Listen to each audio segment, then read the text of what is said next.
Hi folks, today we're going to look at Act 3, Scene 6 of Macbeth, and then that is the end of Act 3, which means that we are getting into the end of the play. Now, this scene is often not taught in a lot of detail in schools because it doesn't feature any of the main characters. However, it's really important because it's a key turning point in Macbeth's story. This is the first scene where we hear someone describe Macbeth as being a tyrant. So before we get into reading the actual scene, I want to check your knowledge of the word tyrant. So stop the video, fill in the table that you can see on the screen, and then start the video again when you're ready. Okay, here's my ideas. So a tyrant is a cruel ruler who uses their power for their own gain. So Macbeth is cruel. He executes people, orders murders, exploits people, and all so that he can keep his control of the crown. In terms of characteristics, well, he exploits people, as in he uses people. Um, Tyrants can be cruel, so they would maintain their power through violence, potentially. A tyrant often has complete power, which means that they will control information in their country, so they won't allow anyone to be disagreeing with them, and they would spread propaganda and the ideas that they want people to think about. Tyrant would also suppress resistance, and they would probably do that through violence. So some examples for you: if you've read Animal Farm, Napoleon becomes a tyrant in Animal Farm. He controls the propaganda, he controls the ideas that the other animals have, and he suppresses any kind of resistance or rebellion. If you've read 1984, which is a fabulous novel, also by George Orwell, Big Brother is the tyrant in that, and people's lives are very much controlled by the state in that novel. Non-examples from history this time. Martin Luther King fought for freedom, for black rights during the civil rights movement in the USA. King Charles, who our current king on the throne in the UK, is not a tyrant. He doesn't use cruelty, he doesn't have complete power, he doesn't suppress rebellions and all of that kind of thing. It's totally not the kind of monarchy that we have in the UK at the moment. So, thinking about this idea of a tyrant, then, is Macbeth a tyrant? Well, pause the video, think through the 4 questions that are on the screen, and then start the video again when you're ready. Okay, does Macbeth have complete power over his people? Well, he tries to. If you think about the feast scene, the banquet scene in Act 3, Scene 4, he controls where people sit at the feast. People are afraid of kind of speaking up against him, of voicing their concerns about his mental health. Also, when people start to even think about something that Macbeth doesn't like, he orders them to be killed. So, for example, Banquo was killed, and sorry for the spoiler, but in Act 4, Lady Macduff and her family are going to be killed. Does he use violence? Absolutely. We've just talked about 2 examples there of situations where Macbeth orders the killing of people in order to maintain his power. That is the suppression of resistance and rebellion. Macduff, for example, has fled to England to meet Malcolm and to try and raise an army to bring back to Scotland. Well, Macbeth tries to suppress that rebellion by killing Macduff's family. Does he control the spread of information? Absolutely. We're going to see that in this scene. The 2 characters in this scene are talking about how Duncan died and how Banquo died, and it's quite clear that they're discussing the ideas, the stories, the gossip that Macbeth has put around to save his own skin and to deflect the blame onto somebody else. So this is the scene itself, and it starts with Lennox. So Lennox says, "My former speeches have but hit your thoughts, which can interpret further. Only I say, things have been strangely born. The gracious Duncan was pitied of Macbeth. Marry, he was dead." So Lennox here is recapping what's already happened in the play, and he says that Duncan has died. And then he continues, "The right valiant Banquo walked too late, whom you may say, if it please you, Fleance killed, for Fleance fled." Now, this must be a story that Macbeth has put about. This is where Macbeth is controlling the information that people have. And the suggestion is that it was Fleance who killed his father, because like Malcolm, like Donalbain, Fleance ran away after the murder.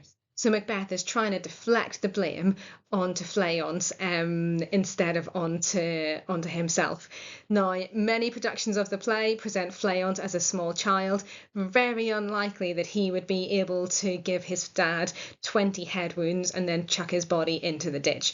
Anyway, this is the story that's going around. And then Lennox says, men must not walk too late, who cannot want the thought how monstrous it was for Malcolm and for Donalbain to kill their gracious father. So again, this is the party line. This is the story that Macbeth has put about, that Duncan's death was caused by Malcolm and Donalbain. And then Lennox exclaims, damned fact! How did it grieve Macbeth? Did he not straight in pious rage the two delinquents tear that were the slaves of drink and thralls of sleep? Was not that nobly done? So the two delinquents that Lennox is talking about here are the two guards, the chamberlains, who were supposed to protect Duncan. If we remember back to Act 2, Scene 2, Lady Macbeth drugged them so that they fell asleep, and then in Act 2, Scene 3, Macbeth killed the guards so they wouldn't wake up and tell anybody. And Macbeth told people, I killed the guards because they killed Duncan, so I needed to get some revenge. But Lennox here is suggesting a bit of a question mark over that story. He says that these two delinquents, these two guards, were the slaves of drink and thralls of sleep, as in they were totally entrapped, totally overcome by the alcohol that they had drunk and by how deeply asleep they were. So Lennox is maybe suggesting, hinting that these guards couldn't possibly have killed Duncan because they were so out for the count. And then he says, was not that nobly done? Was the killing of these two delinquents not noble? Was it not honourable of Macbeth to kill these two guards? And again, Lennox is kind of sticking to the party line here, but there's a question mark, there's a bit of a suggestion that he's starting to suspect Macbeth of something a little bit more nefarious. And then Lennox continues, aye, and wisely too, for 'twould have angered any heart alive to hear the men deny it. So that, I say, he has borne all things well. And I do think that he had Duncan's sons under his key, and, please heaven, he shall not.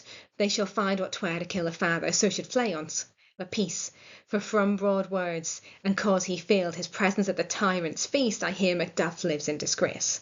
So at the end of his speech, Lennox drops in this word tyrant, just hints at it, just suggests it. He's not saying that Macbeth's a tyrant, but he's just using that word quite gently. And I think he's sounding out the Lord here. He's testing the waters and seeing if the Lord agrees with him on this. And then Lennox brings up the topic of Macduff. So Macduff lives in disgrace. He didn't come to the banquet. He didn't explain his absence at the banquet. So everyone's asking the important question where he bestows himself. Where is Macduff? And the Lord replies. But when he replies, he picks up that word tyrant and he echoes it. So now Lennox knows that the Lord and he are on the same page with this idea. So the Lord said, the son of Duncan, for whom this tyrant holds the due of birth, lives in the English court and is received of the most pious Edward with such grace that the malevolence of fortune nothing takes from his high respect. Okay, well, what is the Lord talking about? Well, the son of Duncan, this is Malcolm. Malcolm has gone to England. Edward is the King of England. This is Edward the Confessor, very holy, very respected, a very admirable king. And Malcolm has gone to this king for support, assistance, safety. And then the Lord continues, thither Macduff has gone to pray the Holy King. So Macduff has gone to King Edward in England as well. Thither Macduff has gone to pray the Holy King upon his aid to wake Northumberland, and warlike seaward that, by the help of these with him above to ratify the work, etc., etc. So here Macduff has gone to Malcolm and Edward in England, and he's asking the King of England for assistance from Northumberland. Now, England at the time, and in fact still is, has different earls and lords. One of them is the Earl of Northumberland. I'm teaching in the northeast of England, not too far from Alnwick Castle, which is the castle owned by the Earl of Northumberland, so shout out to the northeast for this. And Northumberland, the Earl of Northumberland, is the warlike seaward. That's his actual name. So Macduff has gone to ask Edward if he can get help from the Earl of Northumberland to take an army back to try and defeat Macbeth. And then the Lord says, him above will ratify the work. Well, him above, that's God. So King Edward, the Earl of Northumberland, and God is going to be on Macduff's side to get that army to bring them back to defeat Macbeth. And the Lord continues, we may again give to our tables meat, sleep for our nights, free from our feasts and banquets, the bloody knives. So if we get this army, we'll be able to liberate ourselves from the tyranny of Macbeth. And the Lord continues, do faithful homage and receive free honours, all which we pine for now. And this report hath so exasperate the king that he prepares for some attempt of war. Lennox, sent he to Macduff. Lord, he did, and with an absolute sir, not I, the cloudy messenger turns me his back and hums, as who should say you'll rue the time that clogs me with this answer. Lennox, and that well might, advise him to caution, to hold what distance his wisdom can provide. Some holy angel fly to the court of England and unfold his message ere he come, that a swift blessing may soon return to this our suffering country, under a hand accursed. And the Lord, I'll send my prayers with him. So here Lennox is talking about how Scotland is suffering, that Macbeth's hand is cursed. It's bringing evil and cruelty upon Scotland. So this is a real turning point for Macbeth, because people who were loyal to him, people who sat at his banquet in Act 3, Scene 4, and saw him descend into madness, have now started to doubt his leadership and are now referring him to a tyrant and is wielding a hand accursed. Okay, I want you to pause the video and jot down what's happened to each character and then start the video again when you're ready. Okay, number 1, Duncan is dead, murdered by Macbeth. Banquo, number 2, Banquo is dead, murdered by Macbeth's murderers. Number 3, Fleance has escaped, but at the minute, the blame for Banquo's death is being put on him. 4 and 5, Malcolm and Donalbain have fled as well. Malcolm has gone to the court of Edward the Confessor in England. Donalbain has gone to Ireland. Number 6, Duncan's guards. These are the 2 delinquents referred to in this scene. They've been killed by Macbeth, and the blame for Duncan's murder has been put on them. Number 7, Macduff has gone to England. He's refused to go to Macbeth's feast or his banquet. He's refused to support Macbeth, and he's gone to England to see Edward the Confessor. Number 8, Edward is angry at what's happening in Scotland. He's going to help Macduff and Malcolm, and that help is going to come from Seaward, or Northumberland, as he's sometimes referred to in the play. Okay, so this scene summarises everything that's happened before. It's a turning point because Macbeth is described as being a tyrant, and it also tells us where everybody is at this stage of the play and sets us up for what's going to happen next. So in the next video, I'm going to talk about that. That's going to be on Act 4, Scene 1, so I will see you there.